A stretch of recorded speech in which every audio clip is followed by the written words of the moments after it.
Hi everyone, so this is Georgia Hutton, and today I'll be talking about sports versus games. Now, prior to this, I was wondering, okay, what do I do?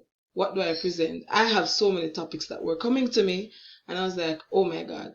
But nevertheless, this hit me one night, and I said, okay, it sounds like a good idea. And so, what I'm going to be talking about today is sports versus games. Now, if you see the irony in it, sports versus games. Now, you understand it. I hope you see that even now. So,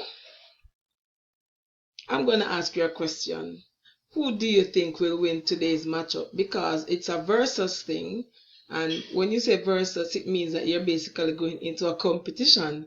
So, will it be sports or will it be games? Let's find out. Now, what is sports? Sports includes all form of competitive physical activity, right? And it's usually structured and organized. Sports can be either individual or a team play, but sports involve structure, rules, laws, etc. All right. Now, how did sports come about? Sports basically came about over 3,000 years ago, and I'm sure none of us were born at that time, not even our great great great grandparents. Now, sports was used as a mechanism to train soldiers and hunters, and so this would have involved the use of spears, rocks, stakes, and other tools and equipment to basically to defeat the enemy whenever they go to war. And so this was how sports came about. Now, some of the examples of sports I'm about to give you. Did you know that sports comes in many different forms? You have indoor sports and you have outdoor sports, right? And I'm gonna ask you, the audience, if it is that you identify any of these sports, you can say them along as you see them. So you have table tennis, you have volleyball, swimming, gymnastics, football, or soccer, as the Americans call it, ice hockey. That's Canada's famous sport. I think it's basically their number one sport. Basketball,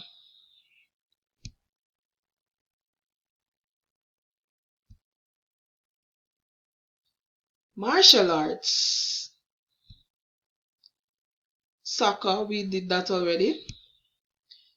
No, those were a few. There are many more sports in the world, but those were just a few for this presentation, obviously.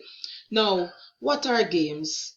Games are said to be structured form of play usually done for entertainment. Now, people play a lot of games, and especially in this time of quarantine, oh my God, people are playing these games until they're basically out doing these games because every day they try something else, just to keep themselves entertained, to be active and not, free them from the boredom. No, there are different types of games. You have tabletop games, you have video games, you have party games, and you have outdoor games. Some of them I don't even know them specifically, but here are a few examples of tabletop games. You have, and if you know, then I want you to say them with me. You have what we call chess. We have Ludo. We have Monopoly. Card games. See another card games. And this a lot of people love to play, and it has become so popular over the years in recent times. Video games.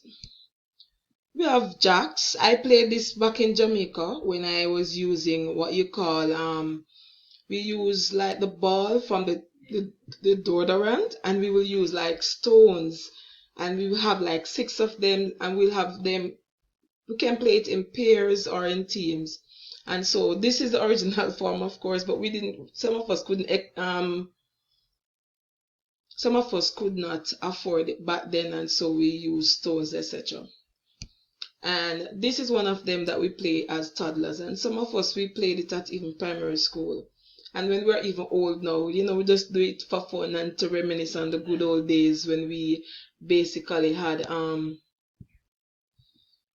little downtime. We'll call this ring games.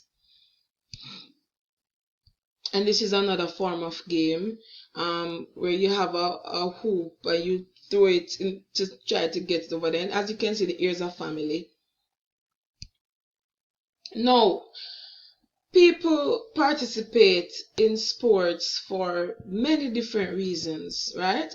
And some of these reasons are sports and games. And if you notice here, I unify them because there are some benefits that are for sports, and I was seeing them in the games. Now, sports provide entertainment, sports and games. So I'm not differentiating them now. I'm combining the benefits. Entertainment, they improve social skills, they promote teamwork, they improve critical thinking skills, improve your health. It helps you to get in shape. Not like me, because I'm basically out of shape right now. It reduces stress. It boosts your confidence. That was one of my stress booster.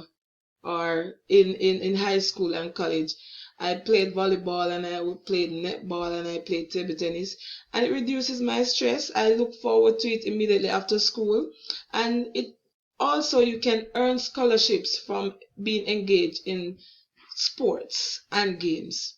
All right, so there are very good benefits. This is a few of the benefits, and so we can go on. Now, who do you think is the winner of today's games? Is it sports or is it the famous games?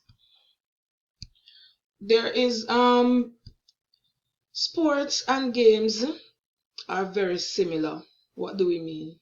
Meaning they have some benefits, some of the same benefits, and sometimes people say, "Oh, I'm going to a game."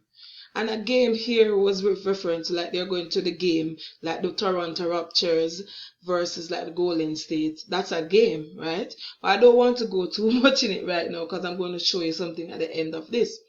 And games are basically in a structured environment, yes, but not too much rules and no formalities. People just do it to relax at home, like we are quarantined now, and you do it with your families and your friends, although we should be social distancing. Please don't practice this at home. You do games, but you stay within those who you have been quarantined with, right? And as we said, there are tabletop games, party games, video games, etc. Right? With all said and done, I want to leave you with this. Just remember, all sports are games, but not all games are sports. Let me repeat. All sports are games, but not all games are sports. I hope you enjoy this and have a good afternoon.